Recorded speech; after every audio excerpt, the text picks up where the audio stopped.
Story time audio ബുക്സിലേക്ക് എല്ലാവർക്കും സ്വാഗതം. ജോയ്സിയുടെ മോഹപക്ഷികൾ തുടരുന്നു. അധ്യായം 3. സിനിമ പെട്ടെന്ന് കഴിഞ്ഞോ? മാത്തച്ചൻ മുതലാളി ചോദിച്ചു. ജോൺസ് പരിങ്ങലോടെ പറഞ്ഞു. നിർമ്മല തലവേദനയാണെന്ന് പറഞ്ഞ് നേരത്തെ പോന്നു. മാത്തച്ചൻ മുതലാളി കസേരയിൽ ഒന്ന് ഇളകിയിരുന്ന ശേഷം മുന്നോട്ടാഞ്ഞു. ജോൺസ് ഇരിക്കൂ, നമുക്കകത്തിരിക്കാം. വേണ്ട, ഇവിടെ ഇരുന്ന് സംസാരിക്കാം. എനിക്ക് ജോൺസിനോട് ചില പ്രധാന സംഗതികളെക്കുറിച്ച് സംസാരിക്കാനുണ്ട്. അസൗകര്യമൊന്നുമില്ലല്ലോ? ഉണ്ടോ? ഇല്ല. ജോൺസ് ചുമരിനോട് ചേർത്ത് കസേര വലിച്ചിട്ടിരുന്നു. ഉള്ളിൽ ഉത്കണ്ഠയുടെ ഇടിമുഴക്കം നിലച്ചിരുന്നില്ല. താൻ നിർമ്മലയുടെ കൂടെ സിനിമയ്ക്ക് പോയതിനെക്കുറിച്ചാണോ മാത്തച്ചൻ പറയാൻ പോകുന്നതെന്ന് അയാൾ സംശയിച്ചു. മാത്തച്ചൻ ജോൺസിൻ്റെ മുഖത്തേക്ക് 2 നിമിഷം നോക്കിയിരുന്നു. പിന്നെ കായലിൻ്റെ ദിക്കിലേക്ക് നോക്കി. വീണ്ടും ജോൺസിൻ്റെ നേർക്ക് തിരിഞ്ഞ് ശബ്ദം താഴ്ത്തി ആരംഭിച്ചു. എങ്ങനെ പറഞ്ഞു തുടങ്ങണമെന്ന് എനിക്കറിയില്ല. എനിക്ക് ചിലപ്പോൾ തോന്നാറുണ്ട്, ലോകത്തെ ഏറ്റവും ശപിക്കപ്പെട്ട, ഏറ്റവും ദുഃഖിതനായ മനുഷ്യൻ ഞാനാണെന്ന്. ആളുകൾ പറയും മാത്തച്ചൻ എത്രയോ ഐശ്വര്യവാനാണെന്ന്, പ്രതാപവാനാണ് എന്നൊക്കെ. എൻ്റെ ഉള്ള് എനിക്കല്ലേ അറിയൂ. ജോൺസ് താല്പര്യത്തോടെ തലയാട്ടി. മൈക്കിൾ എൻ്റെ ഒരേ ഒരു മകനാണെന്നറിയാമല്ലോ. മാത്തച്ചൻ ഒന്ന് നിർത്തി ജോൺസിനെ സംശയത്തോടെ നോക്കിയിട്ട് നേരിയൊരു തലയാട്ടലോടെ തുടർന്നു. ജോൺസ് അവൻ്റെ ഏറ്റവും അടുത്ത സ്നേഹിതനാണെന്ന് അറിയാവുന്നത് കൊണ്ടാണ് ഇതൊക്കെ പറയുന്നത്. ജോൺസിനൊന്നും മനസ്സിലായില്ല. ഇനിയും വിട്ടുമാറാത്ത ഉത്കണ്ഠ മറച്ചു വയ്ക്കാൻ അയാൾ പണിപ്പെട്ടു. മൈക്കിളിനെ കൊണ്ട് നിർമ്മലയെ വിവാഹം കഴിപ്പിച്ചത് തന്നെ തെറ്റായിപ്പോയി എന്ന് എനിക്ക് തോന്നുന്നു. ഞാൻ അല്പം തിടുക്കം കാണിച്ചു അല്ലേ? ജോൺസിന് പകുതി സമാധാനമായി. ഒന്നും മനസ്സിലായില്ലെങ്കിൽ കൂടിയും. പ്രശ്നം എന്താണെന്ന് എനിക്കറിയില്ലല്ലോ. പ്രേമിയെക്കുറിച്ച് അറിയാമല്ലോ അല്ലേ? എനിക്കറിയാം.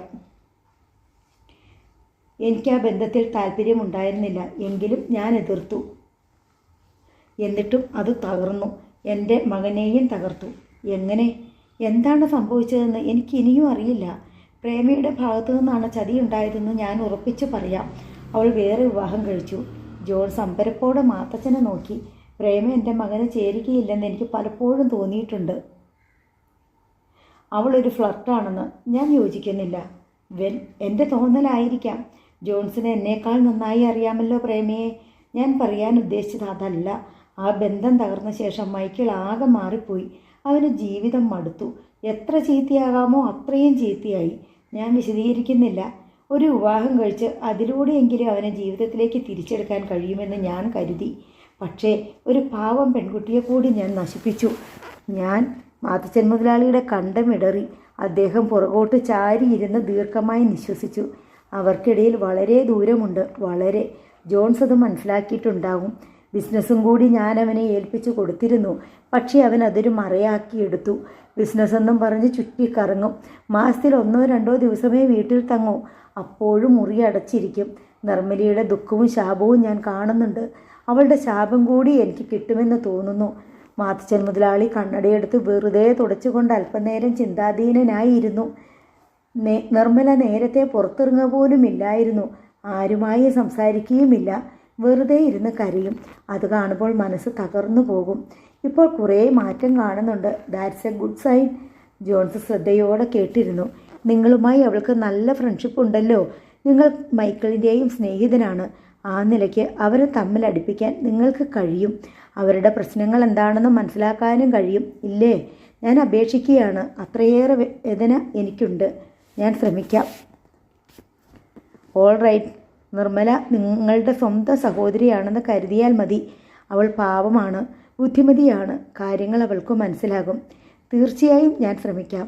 വളരെ നന്ദി. എനിക്ക് അല്പം ആശ്വാസം തോന്നുന്നുണ്ട്. മാത്തച്ഛൻ എഴുന്നേറ്റു.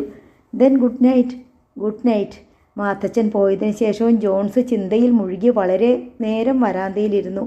മൈക്കിളിൻ്റെയും നിർമ്മലയുടെയും പ്രശ്നങ്ങളുടെ അടിസ്ഥാനം എന്താണെന്ന് അറിയണമെങ്കിൽ പ്രേമിയെ കണ്ട് സംസാരിച്ചേ പറ്റൂ. പ്രേമിയുടെ വീട്ടിലൊന്ന് പോകണം. ഒരുപക്ഷെ അവൾ വീട് മാറിയോ എന്ന് തന്നെ അറിഞ്ഞുകൂടാ. എത്രയോ വർഷമായി പ്രേമിയെ കണ്ടിട്ട്. പ്രേമിയുടെ വിവാഹം കഴിഞ്ഞുവെന്നല്ലേ മാത്തച്ഛൻ പറഞ്ഞത്? ആ നിലയ്ക്ക് അവൾ മിക്കവാറും ഭർതൃഗൃഹത്തിലായിരിക്കും. സാരമില്ല. പ്രേമിയുടെ വീട്ടിൽ ചെന്നാൽ അഡ്രസ്സെങ്കിലും കിട്ടുമല്ലോ. പിന്നെ കത്തിലൂടെ ബന്ധപ്പെടാം. പ്രേമിയുടെ ഭാഗത്തു നിന്നാണ് ചതിയുണ്ടായതെന്നും അവൾ വേറെ വിവാഹം കഴിച്ചുവെന്നും കേട്ടിട്ട് വിശ്വസിക്കാൻ കഴിയുന്നില്ല. ഏതായാലും പ്രേമിയുമായി ബന്ധപ്പെടുക തന്നെ അയാൾ തീരുമാനിച്ചു. അടുത്ത ഞായറാഴ്ച ജോൺസ് പ്രേമിയുടെ വീട്ടിൽ പോയി. മുമ്പ് പലപ്പോഴും പോയിട്ടുള്ളതിനാൽ വീട് തിരക്കി പിടിക്കേണ്ട ബുദ്ധിമുട്ടുണ്ടായില്ല. പ്രേമിയും അമ്മയും വീട്ടിലുണ്ടായിരുന്നു. ജോൺസിനെ വർഷങ്ങൾക്ക് ശേഷമാണെങ്കിലും കണ്ടപ്പോൾ തന്നെ തിരിച്ചറിഞ്ഞു. പ്രേമ ആഹ്ലാദത്തോടെ ഓടി വന്നു. കൈപിടിച്ച് വീട്ടിലേക്ക് കൂട്ടിക്കൊണ്ടുപോയി. അവൾക്ക് സന്തോഷം ഒതുക്കാൻ കഴിഞ്ഞില്ല. അവൾ തന്നെ കെട്ടിപ്പിടിച്ച് ഒരു ഉമ്മ കൂടി തന്നേക്കുമെന്ന് ജോൺസിന് തോന്നി. തുള്ളി ചിരിച്ചുകൊണ്ട് അവൾ അയാളുടെ അടുത്തിരുന്ന് സ്നേഹാന്വേഷണങ്ങൾ നടത്തി. ജോൺസിൻ്റെ കുടുംബാംഗങ്ങളെക്കുറിച്ചും സാരിയെക്കുറിച്ചും ചോദിച്ചുകൊണ്ടിരുന്നു. ഇത്ര കാലമായിട്ടും എന്നെ മറന്നില്ലല്ലോ.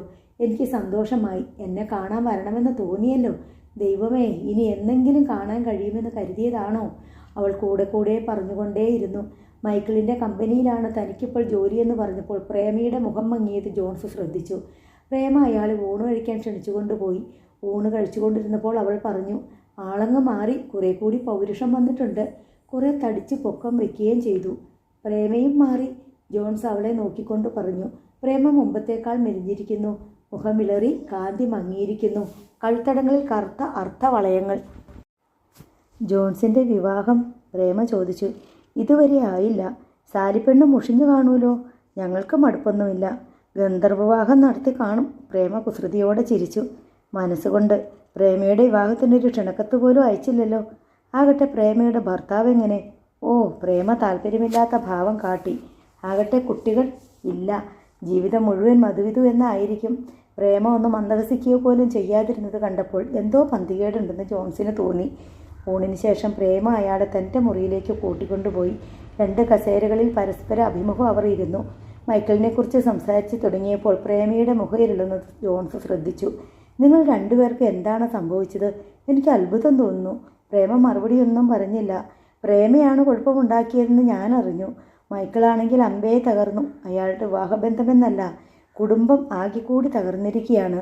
തീ വിഴുങ്ങുകയാണ് മൈക്കിളും ഭാര്യയും മാത്തച്ഛനും. പ്രേമ ചിരിച്ചു.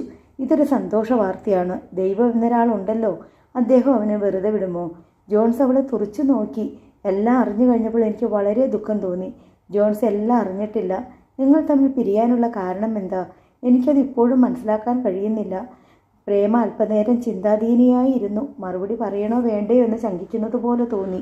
ഇനി പറഞ്ഞിട്ടും ഫലമൊന്നുമില്ല. എങ്കിലും ഞാൻ മൈക്കിളിനെ വഞ്ചിച്ചു എന്നൊരു തെറ്റിദ്ധാരണ ജോൺസിനുള്ളതുകൊണ്ട് പറയാം. അവൾ ചുമരിലേക്ക് നോക്കി ഏതാനും നിമിഷം ഇരുന്നു. പറയാനുള്ളതെല്ലാം ഓർമ്മയിൽ നിന്ന് അടുക്കിയെടുക്കുകയാണെന്ന് തോന്നി.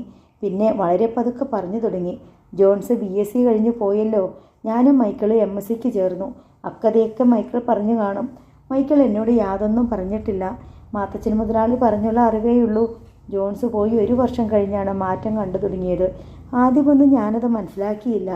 അയാൾക്കുണ്ടായിരുന്ന പഴയ ആദർശപ്രേമമുണ്ടല്ലോ, അതൊക്കെ പോയി. പിക്നിക് എന്നും പറഞ്ഞ് അയാൾ പലയിടങ്ങളിലേക്ക് എന്നെ കൂട്ടിക്കൊണ്ടുപോയി. പക്ഷെ ഒരുങ്ങിയത് 2 മുറികളിലല്ല, 1 മുറിയിൽ 1 കിടക്കയിൽ. എന്നെ ഞാൻ അയാൾക്ക് അടിയറ വെച്ചു.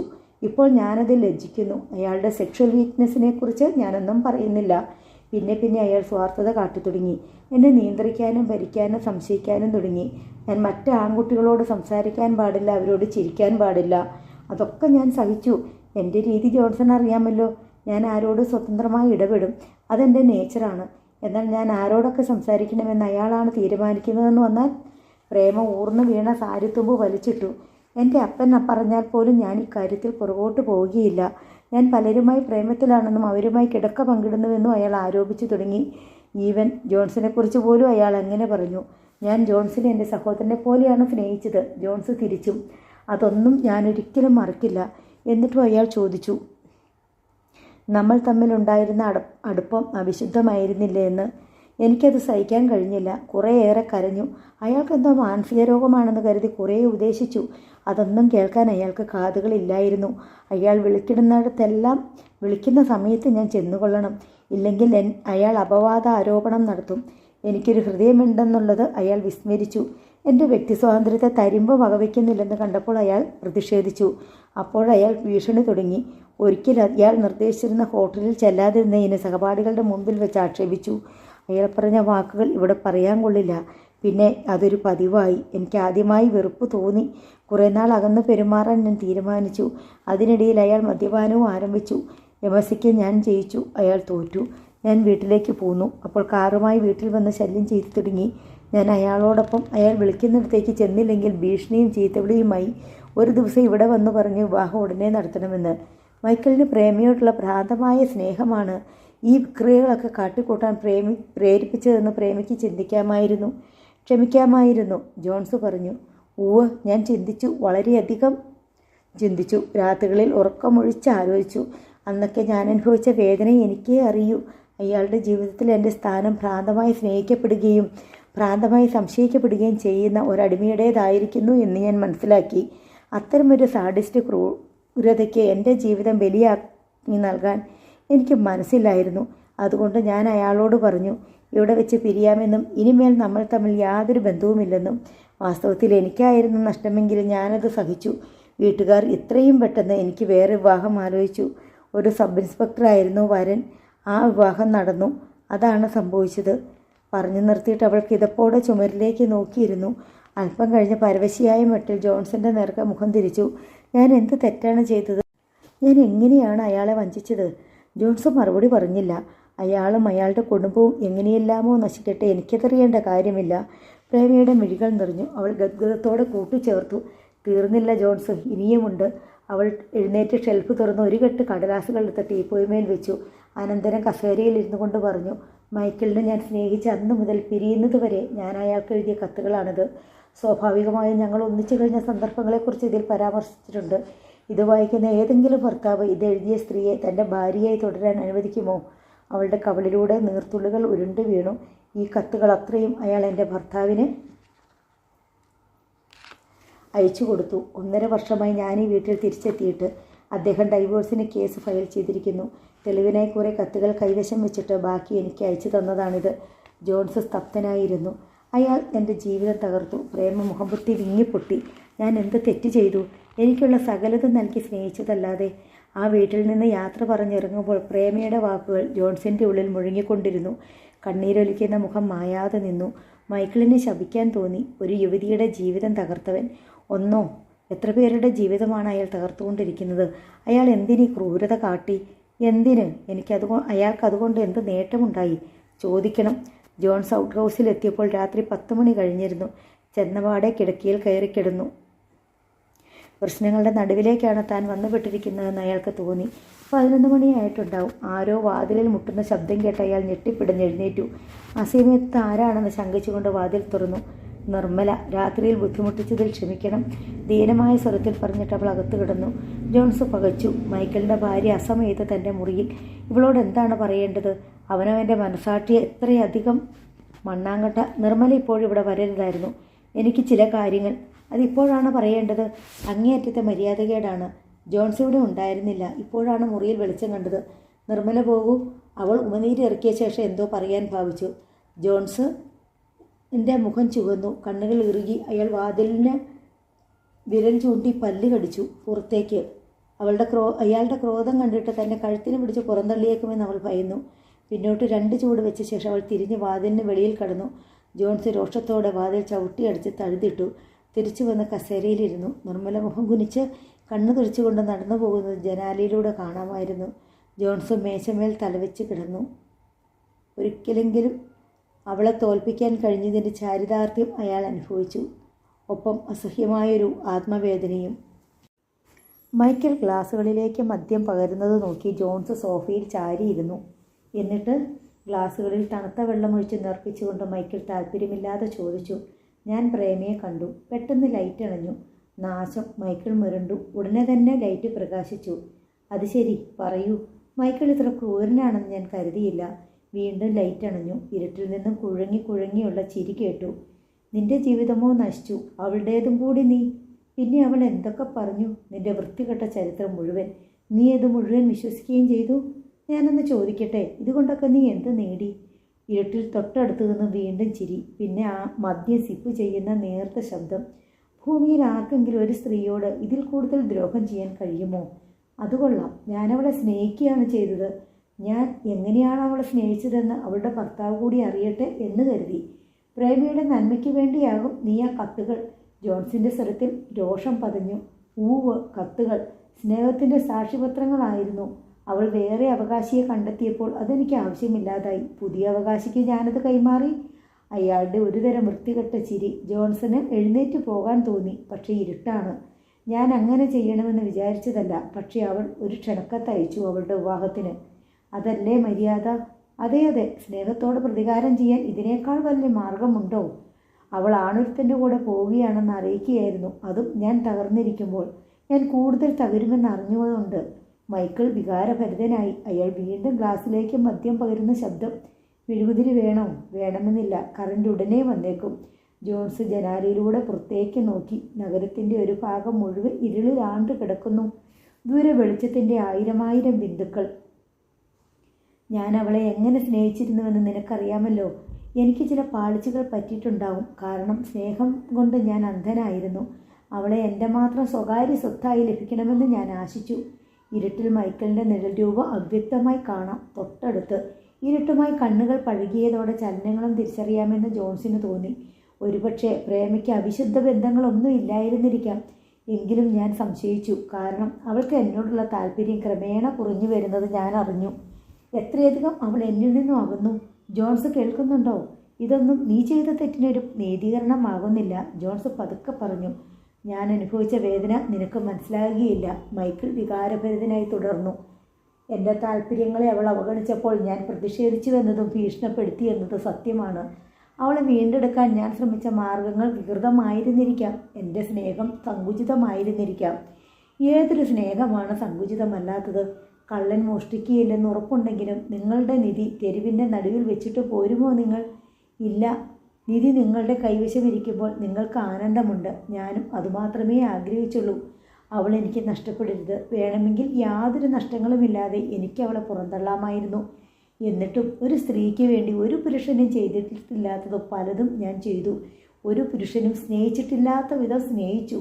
എന്നാൽ അവൾ സ്വന്തം താല്പര്യങ്ങൾക്ക് മുൻതൂക്കം നൽകി എന്നെ പുറന്തള്ളി.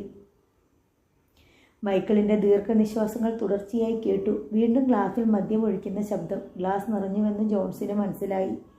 വിവാഹത്തിന് ഒരാഴ്ച മുൻപ് ഞാൻ അവളുടെ വീട്ടിൽ ചെന്ന് അവളോട് മാപ്പ് പറഞ്ഞു. അവസാന നിമിഷത്തിൽ അവൾ തിരിച്ചു വരുമെന്ന് ഞാൻ ആഗ്രഹിച്ചു. പക്ഷേ അവൾ എനിക്കൊരു ക്ഷണക്കത്ത് അയച്ചു. ക്ഷണക്കത്ത്. അവൾ എങ്ങനെയോ നശിക്കട്ടെ, എനിക്ക് ദുഃഖമില്ല, കുറ്റബോധമില്ല. ആ നാശത്തിൽ എന്തെങ്കിലും ഉത്തരവാദിത്വം എനിക്കുണ്ടെങ്കിൽ ഞാനതിൽ അഭിമാനിക്കുന്നു, ആനന്ദിക്കുന്നു. ഒരു നിമിഷം നിർത്തിയിട്ട് അയാൾ മുരണ്ടു. അവളുടെ ക്ഷണക്കത്ത്. ജോൺസ് ഗ്ലാസ് തപ്പിയെടുത്ത് പതുക്കെ പതുക്കെ സിപ്പ് ചെയ്തുകൊണ്ടിരുന്നു. പ്രേമയുടെ വിവാഹത്തിന് ശേഷം എൻ്റെ ജീവിതത്തിന് ഇനി അർത്ഥമില്ലാത്തതുപോലെയാണ് ഞാൻ കഴിഞ്ഞത്.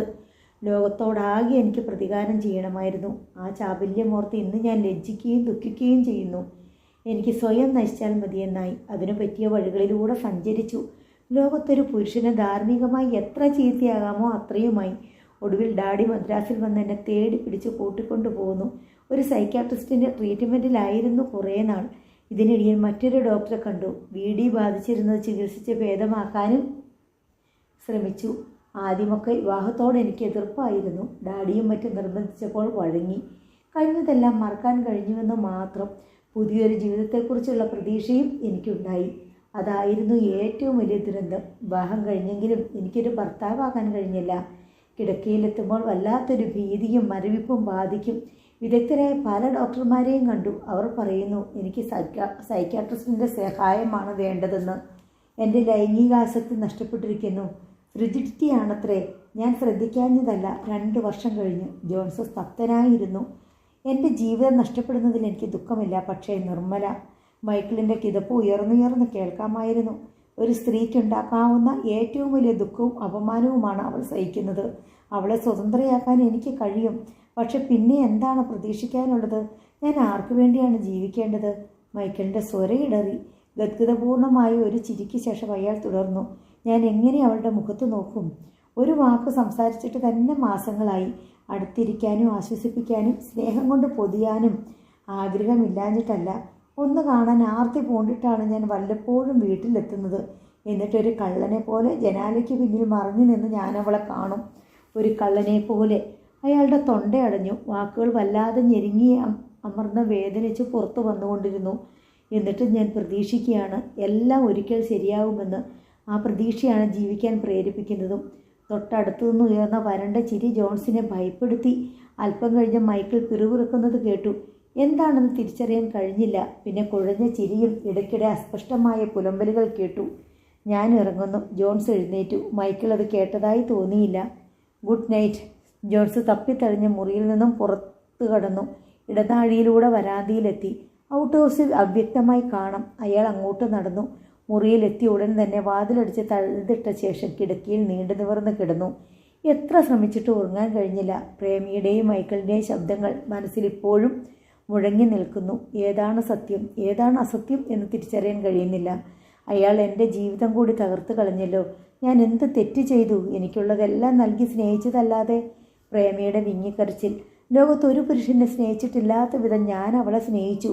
പക്ഷേ അവൾ എന്നെ പുറന്തള്ളി. എന്നിട്ട് ക്ഷണക്കത്ത്. മൈക്കിളിൻ്റെ വിലാപം. ആരെയാണ് കുറ്റപ്പെടുത്തുക? പ്രേമയെ? അല്ല, മൈക്കിളിനെ? അല്ല, സ്നേഹത്തെ? ഛേ! ജോൺസ് അസ്വസ്ഥതയോടെ എഴുന്നേറ്റ് വെളിയിൽ വരാന്തിയിൽ വന്നിരുന്നു. കായലിൽ നിന്ന് തണുപ്പ് കാറ്റ് വീശുന്നുണ്ടായിരുന്നു. മൈക്കിളിൻ്റെ വീടിൻ്റെ രണ്ടാമത്തെ നിലയിലെ ഒരു ജനാലച്ചില്ലിലൂടെ നേർത്ത വെളിച്ചം കണ്ടു. ഒരു മെഴുകുതിരിയുടേതാവാം. കറണ്ട് വന്നിട്ടില്ലല്ലോ. സങ്കല്പിച്ച് നോക്കി. നിർമ്മലയുടെ മുറിയായിരിക്കാം അത്. മേശപ്പുറത്തൊരു മെഴുകുതിരി കത്തിച്ചു വെച്ചിരിക്കുന്നു. അവൾ അസ്വസ്ഥതയായി മുറിയിൽ അങ്ങോട്ടും ഇങ്ങോട്ടും നടക്കുന്നു. കിടക്കയിൽ വന്നിരിക്കുന്നു. മുറിയുടെ കോണുകളിൽ തങ്ങിയ ഇരുട്ടിലേക്കും അരണ്ട വെട്ടത്തിലേക്കും നിരാശാതപ്തമായ ഒരു പ്രതീക്ഷയോടെ ഉറ്റുനോക്കുന്നു. വാതിലിന് പിറകിൽ ഒരു കാലച്ച കേൾക്കാനായി കാതോർത്തിരിക്കുന്നു. ഒടുവിൽ ലോകത്തെ ആകെ വസ്നീകരിക്കാൻ പോന്ന ഒരു ചുടുനിശ്വാസം ഉതിർത്തുകൊണ്ട് കിടക്കയിലേക്ക് ചായുന്നു. അസ്വസ്ഥതയോടെ തിരിഞ്ഞും മറിഞ്ഞും കിടക്കുന്നു. ഒടുവിൽ തേങ്ങി കരയുന്നു. മെഴുകുതിരി നിശ്ചലം ഒരുക്കി തീർന്നുകൊണ്ടിരിക്കും. ഒരു സ്ത്രീക്കുണ്ടാകാവുന്ന ഏറ്റവും വലിയ ദുഃഖവും അപമാനവും. ഇപ്പോഴാണ് എല്ലാം മനസ്സിലാവുന്നത്. അവൾ അനുഭവിക്കുന്ന വേദന, അവളുടെ വാക്കുകളിലെ പൊരുൾ. ഇത്രയും കഠിനമായ വേദനയാണ് അവൾക്കുള്ളതെന്നറിഞ്ഞില്ല. ഭർത്താവ് ജീവിച്ചിരിക്കുന്ന വിധവ. എനിക്ക് മരിക്കണമെന്നുണ്ട്. ജീവിക്കാനുള്ള ആശ സമ്മതിക്കുന്നില്ല. പക്ഷേ ഞാൻ എങ്ങനെ ജീവിക്കും? വിവാഹം കഴിഞ്ഞ് 2 വർഷത്തിന് ശേഷവും കന്യകയായി തുടരുന്ന ഭാര്യ. ജോൺസിൻ്റെ ഉള്ളിൽ വിവിധ ചിത്രങ്ങൾ മിന്നിമറഞ്ഞു. തിയേറ്ററിലിരുന്ന് വിങ്ങിപ്പൊട്ടുന്ന നിർമ്മല. അയാൾ അസ്വസ്ഥതയോടെ എഴുന്നേറ്റ് വീണ്ടും മുറിക്കുള്ളിൽ കയറി വാതിലടച്ചു. രാവിലെ വൈകിയാണ് ഉണർന്നത്. ഉണർന്നിട്ടും എഴുന്നേൽക്കാതെ വളരെ നേരം കിടന്നു. ഓഫീസിൽ പോകാൻ തോന്നിയില്ല. ഉന്മേഷവും സ്വസ്ഥതയും നശിച്ചിരിക്കുന്നത് പോലെ തോന്നി. ദാമോദരനെ വിളിച്ച് ഓഫീസിലേക്ക് ലീവ് ലെറ്റർ കൊടുത്തയച്ചു. ഹോട്ടലിൽ പോയി ആഹാരം കഴിച്ച് മടങ്ങുമ്പോൾ ഓർത്തു, നിർമ്മലയെ ഒന്ന് കണ്ടിരുന്നെങ്കിൽ. കാണാനൊരാഗ്രഹം. കണ്ടിട്ട് വളരെ കാലമായി എന്നൊരു തോന്നൽ. അന്ന് അർദ്ധരാത്രിക്ക് തൻ്റെ മുറിയിൽ നിന്ന് ഇറക്കി വിട്ടതിന് ശേഷം കണ്ടിട്ടില്ല. സന്ധ്യാവേളകളിൽ പൂന്തോട്ടത്തിലൂടെ നടക്കുന്ന പതിവും അവൾ നിർത്തിയിരിക്കുന്നു. അനുഭവിക്കുന്ന വേദനകളെക്കുറിച്ചെല്ലാം തുറന്നു പറഞ്ഞ് ആശ്വാസം കൊള്ളാനാവും പാവൻ രാത്രിയിൽ മുറിയിലേക്ക് കയറി വന്നത്. അസ്വസ്ഥതയും വേദനയും താങ്ങാനാവാഞ്ഞ് വീർപ്പുമുട്ടി എത്തിയതാവാം. മര്യാദയെക്കുറിച്ചും സംസ്കാരത്തെക്കുറിച്ചും അറിയാത്തവളല്ലല്ലോ നിർമ്മല. അപ്പോഴാണ് എൻ്റെ ഗിരിപ്രഭാഷണം. ആത്മനിന്ദ തികട്ടിക്കയറുന്നത് പോലെ തോന്നി. വൈകുന്നേരം കാപ്പി കുടിച്ചിട്ട് എഴുന്നേൽക്കുമ്പോൾ നിർമ്മല പൊയ്കയ്ക്കരികിൽ നിൽക്കുന്നത് ജോൺസ് കണ്ടു. അടുത്ത് ചെന്ന് സംസാരിച്ചാലോ എന്ന് ആലോചിച്ചെങ്കിലും അവളുടെ പ്രതികരണം എങ്ങനെയുള്ളതായിരിക്കുമെന്ന് സംശയിച്ച് അയാൾ പിന്മാറി. സന്ധ്യയ്ക്ക് മുറിയിലിരിക്കുമ്പോൾ വരാന്തിയിൽ കാൽപെരുമാറ്റം കേട്ട് തിരിഞ്ഞു നോക്കി. നിർമ്മല. വാതിൽക്കൽ നിന്ന് അവൾ ചോദിച്ചു, അകത്തേക്ക് വരട്ടെ? അയാൾ വിസ്മയത്തോടെ പറഞ്ഞു. ആട്ടി ഇറക്കുകയില്ലല്ലോ. ജോൺസ് ചൂളി. നിർമ്മല മേശയ്ക്ക് അപ്പുറത്തുള്ള കസേരയിൽ അയാൾക്ക് അഭിമുഖമായി ഇരുന്നു. ഇന്ന് ജോലിക്ക് പോയില്ല അല്ലേ? എന്താ? നല്ല സുഖം തോന്നിയില്ല. എന്താ അസുഖം? മനസ്സിനൊരു സ്വസ്ഥതയില്ല. വീട്ടിലൊക്കെ ഒന്ന് പോയിട്ട് വന്നുകൂടെ? എത്ര മാസങ്ങളായി ഇവിടെ വന്നിട്ട്. ക്രിസ്മസിന് എന്തായാലും പോകുന്നുണ്ട്. ഇനി 2 ആഴ്ചയല്ലേ ഉള്ളൂ. ഇനിയൊന്നും സംസാരിക്കാനില്ലാത്തതുപോലെ 2 പേരും ഇരുന്നു. ജോൺസ് അവളുടെ മുഖത്തേക്ക് തന്നെ നോക്കിക്കൊണ്ടിരുന്നു. മ്ലാനവും വിഷാദഭരിതവുമായ ആ മുഖം അയാളിൽ സന്ദേഹവും അനുകമ്പയും ഉണർത്തി. നിർമ്മലയ്ക്ക് എന്നോട് എന്തെങ്കിലും വിരോധമുണ്ടോ? എന്തിന്? അവൾ മിഴികൾ ഉയർത്തി. നിർമ്മലയെ തെറ്റിദ്ധരിച്ചിട്ടല്ല ഞാനെന്ന മുറിയിൽ നിന്ന് ഇറങ്ങിപ്പോകാൻ പറഞ്ഞത്. ഞാൻ വേദനിപ്പിച്ചെങ്കിൽ ക്ഷമിക്കുക. അവൾ മേശമേൽ നഖം കോറിക്കൊണ്ടിരുന്നു. അവളുടെ മുഖം കൂടുതൽ ആർദ്രമാകുന്നതും മിഴികളിൽ ആത്മവേദന തുടിക്കുന്നതും അയാൾ മനസ്സിലാക്കി. സ്വന്തം വീട്ടിലെത്തിയപ്പോഴാണ് താൻ എന്തൊക്കെയോ ആണെന്ന ബോധം അവൻ ഉണ്ടായത്. ജോൺസ് ഓർത്തു. മുമ്പ് വീട്ടിൽ തന്നെ കഴിഞ്ഞിരുന്നപ്പോൾ ഇങ്ങനെയൊരു അഭിമാനബോധം ഉണ്ടായിരുന്നില്ല. നശിച്ച നാട്, വീട് എന്നേ കരുതിയിട്ടുള്ളൂ. വീട്ടിലാണെങ്കിൽ താൻ വന്നപ്പോൾ മുതൽ ഒരു ഉത്സവത്തിൻ്റെ പ്രതീതി. എല്ലാവർക്കും എന്ത് സന്തോഷമാണ്. വീണ തുള്ളിച്ചാടി നടക്കുന്നു. അവൾക്ക് കൊടുത്ത മാക്സി സെറ്റ് ധരിച്ചുകൊണ്ട് മുറിയിലാകെ ഒന്ന് ചുറ്റിത്തിരിയും. മുറ്റത്തിറങ്ങി ഗമയിലൊന്ന് നടന്നു നോക്കും. അഴിച്ചു വെച്ചിട്ട് അല്പം കഴിഞ്ഞ് വീണ്ടും എടുത്തണിയും. സാരി കൊടുത്തപ്പോൾ ചേച്ചി പറഞ്ഞു, ഇത്രയും വില കൂടിയത് എനിക്ക് എന്തിനാ? ഞാനുണ്ടോ പുറത്തിറങ്ങുന്നു. ഇതൊക്കെ ആർക്ക് കാണാനാ? ആർക്കും കാണാനല്ല, ചേച്ചിക്ക് ഉടുക്കാനാണ്. ഞാൻ അത്രയേ കരുതിയുള്ളൂ. പരുഷത്തിലാണ് പറഞ്ഞത്. കൊണ്ടുവന്നത് ഇഷ്ടപ്പെടാഞ്ഞിട്ടല്ല പറഞ്ഞത്. നീ തരുന്നത് വില കൂടിയ സാരി ആയാലും ഒരു സേഫ്റ്റി പിന്നായാലും എനിക്ക് സന്തോഷമാണ്. പണത്തിൻ്റെ വില വെച്ചല്ല, സ്നേഹത്തിൻ്റെ വില വെച്ചാണ് ഞാനത് കാണുന്നത്. ചേച്ചിയുടെ കണ്ണുകൾ നിറയുന്നത് കണ്ടപ്പോൾ വിഷമം തോന്നി. ചേച്ചിയുടെ കുഞ്ഞിന് കുട്ടിയുടുപ്പ്, അമ്മയ്ക്ക് സ്വെറ്റർ, അപ്പന് പുതപ്പ്, അങ്ങനെ എന്തെല്ലാം. മതിയാവോളം കള്ളു കുടിച്ചിട്ടാണ് അപ്പൻ രാത്രിയിൽ വീട്ടിലെത്തിയത്. അധികം സംസാരിക്കാറുള്ളതല്ല. ഇന്നലെ വളരെ നേരം സംസാരിച്ചു. എല്ലാവരുമായി വട്ടം കൂടിയിരുന്നു. കിടക്കാൻ പോയപ്പോൾ പുണ്യവാന്മാരുടെ പാട്ട് പാടുന്നത് കേട്ടു. അമ്മയുടെ അസുഖം നന്നേ കുറഞ്ഞിരിക്കുന്നു. ഒരു കുടുംബം രക്ഷപ്പെടുകയാണ്. ന്യായമായ എല്ലാ സൗഭാഗ്യങ്ങളോടും കൂടി ഈ സന്തോഷം എന്നെന്നും നിലനിൽക്കണമെന്നും ഇനി ഒരിക്കലും ദുഃഖത്തിൻ്റെയും വേദനയുടെയും വിത്തുകൾ പൊട്ടിമുളയ്ക്കരുതെന്നും മാത്രമേ ആഗ്രഹിച്ചിരുന്നുള്ളൂ. ക്ഷേമാന്വേഷണത്തിന് ഇഷ്ടം പോലെ ആളുകൾ. ഒരു ചെറിയ ജോലിയുടെ വില, ജോലിക്ക് അപേക്ഷ അയക്കാൻ 2-3 രൂപയ്ക്ക് വേണ്ടി കെഞ്ചിയിട്ടുണ്ട്. പുച്ഛിക്കുകയും പരിഹസിക്കുകയും ചെയ്ത മുഖങ്ങളെല്ലാം ഓർമ്മയിലുണ്ട്. പിന്നിട്ടു പോന്ന പാതകളിലെ കല്ലും മുള്ളുമാണ് മുന്നോട്ടുള്ള പ്രയാണത്തിന് പ്രചോദനമേകുന്നത്. എവിടെ നിന്ന് ആരംഭിച്ചുവെന്നും എങ്ങനെ ഇതുവരെ എത്തിയെന്നും മറക്കാൻ സാധ്യമല്ല. സാരിയുടെ ആനന്ദം, ആരാധന കലർന്ന നോട്ടം. ഒരൊറ്റ ദുഃഖമേ ഉള്ളൂ, ചേച്ചിയും ചേച്ചിയുടെ കുഞ്ഞും. യൗവനത്തിലേക്ക് അരിഞ്ഞുപോയ പൂക്കൾ. ജോൺസ് പാറയിൽ നിന്ന് എഴുന്നേറ്റു. തോർത്തെടുത്തുകൊണ്ട് തോട്ടിലെ വെള്ളത്തിലിറങ്ങി. പെട്ടെന്ന് മുങ്ങിക്കുളിച്ച് കയറി. നല്ല തണുപ്പ്. അയാൾ കുന്നുകയറി നേരെ സാലിയുടെ വീട്ടിലേക്ക് ചെന്നു. മുൻവശത്ത് ആളില്ല. വാതിൽ തുറന്നു കിടക്കുന്നു. ഇവിടെ ആരുമില്ലേ? അയാൾ തിണ്ണയിൽ കയറി ബെഞ്ചിലിരുന്നു. സാലി തിണ്ണയിലേക്ക് ഇറങ്ങി വന്നു. ആളുണ്ടായിരുന്നോ? ഞാൻ എത്ര നേരമായിട്ട് ഇവിടെ വന്നിരിക്കുന്നു. നുണ, ഞാൻ കണ്ടതല്ലേ തോട്ടിൽ കുളിക്കുന്നത്. ഒളിച്ചു നിന്ന് നോക്കുമായിരുന്നോ? പിന്നെ ഞാൻ ഇന്നല്ലേ കുളി കാണുന്നേ. ഇവിടെയുള്ളവരല്ലേ എവിടെ പോയി? പള്ളിയിൽ കുമ്പസാരിക്കാൻ. സാലി പോയില്ലേ? ഞാൻ ഉച്ചയ്ക്ക് മുമ്പ് പോയി. ജോൺസ് കുമ്പസാരിച്ചോ? അതിന് ഞാനുണ്ടോ പാപം ചെയ്തു? എന്നാൽ പിന്നെ പുണ്യാളനായിട്ട് കണ്ണാടിക്കൂട്ടിലിരിക്കാലോ. പിന്നെ പാപം ചെയ്യണമെന്ന് തോന്നിയാലോ? എന്ത് പാപം? വിശുദ്ധ പാപം. സാലി നാണിച്ചു ചൂളി. നാക്കിന് എല്ലില്ലാണ്ടായാൽ പിന്നെ എന്താ പറഞ്ഞുകൂടാത്തത്? ആകട്ടെ, സാലി എപ്പോഴാണ് പള്ളിയിൽ പോകുന്നത്? രാത്രിയിലോ രാവിലെയോ? രാത്രിയിൽ. എല്ലാവർക്കും ക്രിസ്മസ് സമ്മാനങ്ങളൊക്കെ കൊണ്ടുവന്നെന്ന് കേട്ടല്ലോ. എനിക്കില്ലേ ഒന്നും. എന്നെ തന്നെ കൊണ്ടുവന്നിരിക്കുകയാണ് നിനക്ക്. കുറേ പാടുപെട്ട് കാണും കൊണ്ടുവരാൻ. എടുത്താൽ പൊങ്ങുകയല്ലോ. സാലി പൊട്ടിച്ചിരിച്ചു. ജോൺസ് നോക്കിയിരുന്നു. പഴയ കുഞ്ഞിക്കിളിയുടെ ചിരി. മേലാകെ പൊട്ടിത്തെറിച്ചുള്ള ചിരി. എഴുന്നേറ്റ് ചെന്നതാകെ അദ്രത്തിൽ ഒപ്പിയെടുക്കാനുള്ള ആവേശം. കാപ്പിയൊന്നുമില്ലേ പെണ്ണേ? ഇതാ താഴെ നിൽക്കുന്നു. മുറ്റത്തിന് താഴെയുള്ള കാപ്പിച്ചെടിയിലേക്ക് അവൾ വിരൽ ചൂണ്ടി. ജോൺസ് ദേഷ്യം ഭാവിച്ച് അടിക്കാനായി എഴുന്നേറ്റപ്പോഴേക്ക് അവൾ ചിരിച്ചുകൊണ്ട് അകത്ത് കയറി. അല്പം കഴിഞ്ഞ് ഗ്ലാസ് ടംബ്ലറിൽ കാപ്പിയുമായി എത്തി. ജോൺസ് അത് വാങ്ങി ഒരു ഇറുക്ക് കുടിച്ചു. എങ്ങനെയുണ്ട്? അവൾ പുഞ്ചിരിയോടെ ചോദിച്ചു. എനിക്ക് ഇങ്ങനെ തന്നിരിക്കട്ടെ. മുഖം ചുളിച്ച് ദേഷ്യം ഭാവിച്ച് അയാൾ തുടർന്നു. മേലാൽ ഇങ്ങനത്തെ കാപ്പി ആർക്കും കൊടുത്തേക്കരുത്. സാലി മുഖം വീർപ്പിച്ച് പിണങ്ങിയ മട്ടിൽ നിന്നു. എനിക്ക് ആകെ കൂടി ഒരു പെണ്ണേയുള്ളൂ. ഇങ്ങനത്തെ കാപ്പി കുടിച്ചിട്ട് അവളെ ആരെങ്കിലും തട്ടിക്കൊണ്ടുപോയാൽ പിന്നെ ഞാൻ വെള്ളത്തിൽ. ജോൺസ് ഇടം കണ്ണിട്ട് നോക്കി. സാലിയുടെ മുഖത്ത് ആനന്ദവും പുഞ്ചിരിയും വെട്ടിത്തിളങ്ങുന്നു. ജോലി ചെയ്യുന്നിടത്ത് വേറെ പെണ്ണുങ്ങളില്ലേ? ഇഷ്ടം പോലെ. കല്യാണം കഴിച്ചതും കഴിക്കാത്തതും. കണ്ടാൽ നല്ല പെണ്ണുങ്ങൾ, അതിസുന്ദരികൾ. ജോൺസിനോട് അവർ മിണ്ടാറുണ്ടോ? ഉണ്ടോ എന്ന് എന്നെ വലിയ കാര്യമാണ്. ഞാനൊന്ന് മൂളിയാൽ മതി, എല്ലാവരും എൻ്റെ കൂടെ വരും. എന്നാലൊന്ന് മൂളിയേക്കാൻ മേലായിരുന്നോ? എന്തു ചെയ്യാം, പണ്ട് മുതൽ ഒരാണിനെ മൂളി മൂളി നിൽക്കുകയല്ലേ. സാലി പെട്ടെന്ന് മുഖം താഴ്ത്തി കളഞ്ഞു. വീണ്ടും മുഖം ഉയർത്തിയപ്പോൾ ജോൺസ് ഊറിയൂറി ചിരിക്കുന്നത് കണ്ടു. എന്താ തനിയെ ചിരിക്കുന്നത്? ഞാൻ ഓർക്കുകയായിരുന്നു. എന്നെ കളിയാക്കിയിട്ടല്ലേ? എനിക്കറിയാം. കാപ്പി കുടിച്ച ഗ്ലാസ് ബെഞ്ചിന്മേൽ വെച്ചിട്ട് ജോൺസ് എഴുന്നേറ്റു. ഞാൻ ഇറങ്ങട്ടെ, രാത്രി പള്ളിയിൽ വരുമ്പോൾ കാണാം. അവൾ തലയാട്ടി. ജോൺസ് ഇറങ്ങി നടന്നു. ഹൃദയം തനിയെ പുഞ്ചിരിക്കുന്നുണ്ടെന്ന് തോന്നി.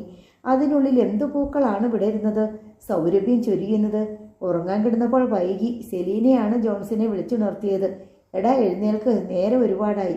ജോൺസ് എഴുന്നേറ്റ് പല്ല് തേച്ചു. പള്ളിയിൽ നിന്ന് കതിനാവെടികൾ. അതേ തുടർന്ന് എവിടെ നിന്നൊക്കെയോ പടക്കം പൊട്ടിക്കുന്ന ശബ്ദങ്ങൾ. മലഞ്ചെരിവുകളിൽ അതിൻ്റെ മാറ്റിലുകൾ. ക്രിസ്മസ് രാത്രി. ജോൺസും സെലീനയും ബീനയും ഒരുങ്ങിയിറങ്ങിയപ്പോൾ വീണ്ടും പള്ളിയിൽ കതിനാവെടികൾ കേട്ടു. ചടങ്ങുകൾ തുടങ്ങുന്നതിൻ്റെ അടയാളം. നമ്മൾ താമസിച്ചു പോയി, സെലീന പറഞ്ഞു. മലകളിലും താഴ്വരകളിലും നിലാവ് പരന്നിരിക്കുന്നു. നേർത്ത കാറ്റിൽ നെല്ലുകൾ ചലിക്കുന്നു. ദൂരെ താഴ്ന്ന മലമ്പള്ളകളിൽ മഞ്ഞടിഞ്ഞു കിടക്കുന്നു. വെള്ള കമ്പളം പോലെ ആത്മാവിലൂടെ കടന്നുപോകുന്ന തണുത്ത കാറ്റ്. ജോൺസ് സാലിയുടെ വീട്ടിൽ കയറി ചെന്നുവെങ്കിലും അവരെല്ലാം പോയെന്ന് മനസ്സിലാക്കി തിരിച്ചു പോന്നു. പള്ളിയിൽ ചെന്നപ്പോഴേക്കും ചടങ്ങുകൾ ആരംഭിച്ചു കഴിഞ്ഞിരുന്നു. പാട്ടുകുർബാന ആയതുകൊണ്ട് കൂടുതൽ സമയമെടുക്കും. അച്ഛൻ്റെ പ്രസംഗം അന്തമില്ലാതെ നീണ്ടുപോയപ്പോൾ ജോൺസ് പള്ളിച്ചുമരിൽ ചാരിയിരുന്ന് ഉറക്കം തൂങ്ങി. വെളുപ്പിന് 3 മണിക്ക് ചടങ്ങുകൾ അവസാനിച്ചു. ആളുകൾ പറ്റം പറ്റമായി പുറത്തേക്കൊഴുകി. മഞ്ഞ് പെയ്യുന്നുണ്ട്. ഇലകളിൽ നിന്ന് മഞ്ഞുതുള്ളികൾ ഇറ്റിറ്റ് വീണുകൊണ്ടിരുന്നു. ചൂളി തണുപ്പിക്കുന്ന കാറ്റ്. കവലയിലെത്തിയപ്പോൾ ആൾക്കൂട്ടം പല വഴിക്കായി പിരിഞ്ഞു. പടക്കം പൊട്ടിക്കുന്ന ശബ്ദങ്ങൾ വെളുപ്പാൻ കാലത്തിൻ്റെ പ്രശാന്തതയെ നടുക്കിക്കൊണ്ട് ഉയർന്നു. കുന്നിറങ്ങിയപ്പോൾ സാലി നടപ്പിന് വേഗത കുറച്ചു. ബീനയുണ്ടൊപ്പം. ജോൺസ് വേഗം നടന്ന സാലിയുടെ ഒപ്പം എത്തി. എന്താ പള്ളി വരാൻ താമസിച്ചത്? ഞാൻ വിചാരിച്ചു വരില്ലായിരിക്കുമെന്ന് സാലി ചോദിച്ചു. ജോൺസ് ഒന്നും മിണ്ടാതെ നടപ്പിൻ്റെ വേഗത തീരെ കുറച്ചു. മുമ്പിലായിരുന്ന ബീന തിരിഞ്ഞു നിന്ന് ചോദിച്ചു, ഇതെന്താ രണ്ടുപേരും കല്യാണ നടപ്പ് നടക്കുന്നത്? ഇങ്ങനെ പോയാൽ വീട്ടിൽ ചെല്ലുമ്പോഴേക്കും നേരെ വിളക്കുമല്ലോ. ധൃതിയാണെങ്കിൽ നീങ്ങു പൊക്കോ, ജോൺസ് പറഞ്ഞു. അങ്ങനിപ്പോൾ എന്നെ വിടണ്ട. ജോൺസിനെ ചുണ്ടി കയറി. നീ എന്തിനാ പെണ്ണെ ഞങ്ങളുടെ കൂടെ നിൽക്കുന്നത്, സ്വർഗത്തിലെ കട്ടുറുമ്പായിട്ട്? ബീനയ്ക്ക് ജാളിത തോന്നി. ഞാൻ പോയേക്കാം, കുഞ്ഞാങ്ങളെ വീട്ടിലേക്ക് വരുമല്ലോ, അന്നേരം പിടിച്ചോളാം. അവൾ വേഗത്തിൽ ഓടിപ്പോയി. സാലി ജോൺസിൻ്റെ കൈത്തണ്ടയിൽ നുള്ളിയിട്ട് ശാസിച്ചു. നാണമില്ലല്ലോ, ഇതിനിപ്പോൾ എന്താ ഇത്ര നാണിക്കാൻ? ഇങ്ങനൊരു സാധനം. ഞാൻ വരുന്നില്ല കൂടെ. വേണ്ട. ജോൺസ് കൈവീശി വേഗതയിൽ നടന്നു. കുറേ ചെന്നിട്ട് തിരിഞ്ഞു നോക്കിയപ്പോൾ സാലി അങ്ങനെ തന്നെ നിൽക്കുകയാണ്. ആകാശത്തിൻ്റെ പശ്ചാത്തലത്തിൽ കുന്നിൻ മുകളിൽ പ്രകാശിക്കുന്ന ചന്ദ്രൻ, കോടാനുകോടി നക്ഷത്രങ്ങൾ അവൾക്ക് ചുറ്റും പരിശുദ്ധിയുടെ പരിവേഷം സ്പന്ദിക്കുന്നതായി അയാൾക്ക് തോന്നി. അവൾ ഇറങ്ങി വരുന്നതുവരെ കാത്തു നിന്നു. ഞാൻ വിചാരിച്ചു വീട്ടിൽ ചെന്ന് ഉറക്കം പിടിച്ച് കാണുമെന്ന് സാലി മന്ദഹാസത്തോടെ പറഞ്ഞു. രണ്ടാളും ഒപ്പം കുന്നിറങ്ങി. തണുക്കുന്നല്ലോ പെണ്ണേ, ജോൺസ് കുളിരഭിനയിച്ചു. ഒരു പുതുപ്പ് കൂടി കൊണ്ടുവരാൻ മേലായിരുന്നോ? സാരമില്ല, വഴിയുണ്ട്. അയാൾ അവളെ ചേർത്ത് പിടിച്ച് സാരിത്തലപ്പ് കൊണ്ട് തോൾ മൂടി പുതച്ചു. വിടന്നേ, ആരെങ്കിലും കാണും. ആരെങ്കിലും എന്നല്ല, എല്ലാവരും കണ്ടോട്ടെ. കൂടിയാൽ ഇത്രയല്ലേ പറയൂ. സാരിപ്പെണ്ണും ജോൺസ് ചെറുക്കനും കൂടി കെട്ടിപ്പിടിച്ച് നടക്കുന്നത് കണ്ടെന്ന്. അതുപോരെ, അതിനാണോ ബീനയെ ഓടിച്ചു വിട്ടത്? അതിനു മാത്രമല്ല, അയാൾ നിന്നിട്ട് പോക്കറ്റിൽ നിന്ന് എന്തോ എടുത്തു. കൈ നീട്ട്. എന്തിനാ? കൈ നീട്ടിക്കേ. അവൾ കൈ നീട്ടി. ജോൺസ് ഒരു ചെറിയ സ്വർണ്ണമോതിരം അവളുടെ അണിവിരലിൽ അണിയിച്ചു. എൻ്റെ ക്രിസ്മസ് സമ്മാനം. സാലിയുടെ മിഴികൾ നിറഞ്ഞു. ഇതൊന്നും വേണ്ടായിരുന്നു. ജോൺസ് വിഷമിച്ചിരിക്കുമ്പോൾ ഞാൻ തരുന്നതും നിനക്കുള്ളതും എല്ലാം എൻ്റെ തന്നെയല്ലേ? കഴുത്തിലൂടെ കൈചുറ്റി അവളെ ചേർത്തണച്ചുകൊണ്ട് അയാൾ മന്ത്രിച്ചു. നിനക്കുള്ളതെല്ലാം എനിക്കും, എനിക്കുള്ളതെല്ലാം നിനക്കും. ഇറ്റ് വീഴാൻ പോകുന്ന മഞ്ഞുതുള്ളി പോലെ അവൾ തളർന്നുലഞ്ഞ് തരളിതയായി. ചുണ്ടുകൾക്ക് നേരെ താഴ്ന്നു വരുന്ന മുഖം കണ്ട് കണ്ണുകൾ പൂട്ടി. അനേകായിരം സംവത്സരങ്ങളെ സ്നേഹത്തിൻ്റെ ചെപ്പിലൊതുക്കിയ ഏതാനും നിമിഷങ്ങൾ, അനുഭൂതികളുടെയും താരല്യത്തിൻ്റെയും പ്രേമോന്മാദത്തിൻ്റെയും വികാരോഷ്മളതയുടെയും ചുവന്നു തൊടുത്ത ചക്രവാളങ്ങൾ അത്രയും നിധിക്കുടം പോലെ തുറന്നു കിട്ടിയ നിമിഷങ്ങൾ. അവരവരുടെ മുന്നിലും പിന്നിലും അവർക്കുമീതെയും ചുറ്റോടു ചുറ്റിലും നിലാവ് പൂവിതളുകൾ പോലെ ഇറുന്നു വീണുകൊണ്ടിരുന്നു. നോവൽ നാളെ തുടരും.